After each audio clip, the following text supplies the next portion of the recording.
নয়, মির্জা আলমগীরের জন্য একটি ওয়েবসাইট করাটা ছিল সময়ের একটি দাবি। তো আমরা একটা ছোট টিম করেছিলাম, যে টিমটি ঠাকুরগাঁর সর্বস্তরের মানুষের সঙ্গে মিশে তাদের মূল যে সমস্যাগুলো সেগুলো চিহ্নিত করতে সক্ষম হয়েছে, এবং এটার উপর ভিত্তি করে আমরা ঠিক করেছি যে ঠাকুরগাঁর আগামীতে আসলে কী পরিবর্তন হওয়া দরকার।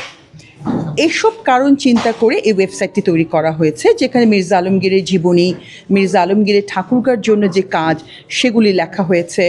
এবং খুব ইম্পর্টেন্ট যে দিকটি আছে ওয়েবসাইটে, সেটা হচ্ছে ঠাকুরগাঁর যে কোনো মানুষ এই ওয়েবসাইটে একটি ফর্ম ফিল আপ করে তার সমস্যার কথা বলতে পারবে, এবং এই সমস্যাটি সরাসরি মির্জা আলমগীরের কানে যাবে। মূলত এই জিনিসটা চিন্তা করেই ওয়েবসাইটে তৈরি করা হয়েছে, এবং এটি কোনো, আগেও বলেছি, এটি কোনো নির্বাচন ভিত্তিক কোনো বিষয় নয়, এটি একটি চলমান প্রক্রিয়া, এবং আমরা আশা করছি ঠাকুরগাঁর প্রতিটি মানুষের প্রতিটি সমস্যা মির্জা আলমগীরের কানে পৌঁছে যাবে। এই উদ্দেশ্যে ওয়েবসাইটটি করা হয়েছে।